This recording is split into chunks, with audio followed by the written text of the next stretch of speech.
Moi je cherchais des treks à faire dans la glace et on m'a parlé de la Laponie, donc je me suis renseigné, j'ai vu que c'était super beau et c'était pas connu et j'ai vu le Sarek par hasard en fait.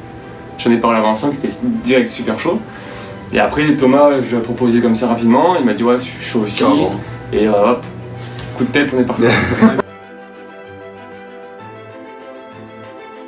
Beaucoup de bivouac neige, se confronter au froid, voilà, faire des bivouacs par -15 dans le Mercantour, sur les cimes, s'exposer déjà vraiment à ce que c'est quoi, le froid, essayer de faire les trous, tout ça.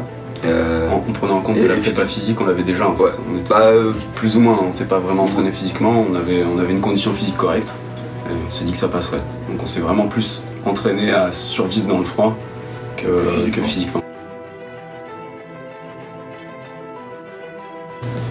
L'autarcie, la liberté, l'espace. L'exaltation, ouais. Quelque chose de vraiment... une expérience comme on en aura très peu dans la vie, tu vois. Et l'aventure.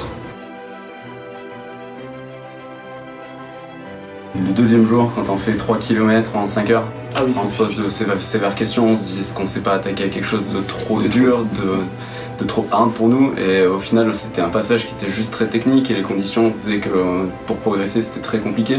On s'est planté plein de fois de passages, c'est-à-dire qu'on devait faire des choix de vallées, et plein de fois on a fait des mauvais choix et du coup là on était un peu désespérés. Au point qu'on avait décidé de faire demi-tour. Ouais. On avait renoncé à ce moment. Le lendemain matin on a remis en doute notre décision de la veille au soir, parce qu'on avait un peu plus la forme et on a décidé de repartir de l'avant.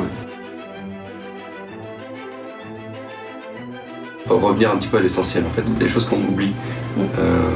Simplement même de pas parler, mais juste regarder ce qui est autour de nous, de contempler les décors, tout ça, ça remplit en fait. On se recentre sur ce qui a de la valeur en fait, finalement c'est simplement la vie et la nature, ce qu'on a autour de nous. On est coupé complètement de toute distraction, on va dire parasitaire qu'on a dans la vie de tous les jours ici. Pour moi, le moment le plus fort, c'était les aurores boréales. Quand ce moment il est arrivé, je pense que c'est pour tous les trois. C'était un peu l'apogée de l'expédition, parce que ça faisait plus d'une semaine qu'on marchait, que le ciel était tout le temps couvert ou que le soir on était trop exténué, donc du coup on se couchait à 22h, c'était fini. Et quand quand vers minuit, en veillant un peu, le ciel était hyper clair et que là, le ciel il a littéralement explosé, que genre ça s'est embrasé au-dessus de nous, c'est devenu tout vert, vraiment, une aurore boréale, mais pas là-bas, genre vraiment c'était au-dessus de nous. Pas prendre en compte les gens qui vont leur dire vous n'êtes pas prêts, c'est trop difficile, il faut plus d'expérience, il vous faut un guide, tout ça, ok, très bien. C'est à prendre en compte, mais du coup à chaque fois qu'on entend ça, il faut pas se dire ok donc j'y vais pas.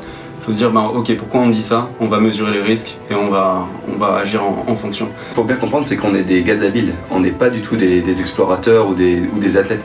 C'est-à-dire qu'on est des gars ordinaires et on s'est donné les moyens de faire ça. Donc si nous on a pu le faire, c'est-à-dire que tout le monde peut le faire. Alors, beaucoup de choses de prévu. Beaucoup de choses. S'il y a du budget, si on trouve financement, on a déjà un gros projet sur le Népal. Si par contre on n'a pas encore de financement à ce moment-là, je pense qu'on va se rabattre soit sur une autre zone laponienne, soit sur Alaska, Patagonie. Ouais, l'Alaska, on parlait en aussi. fait, tout ce qui est froid. Ouais.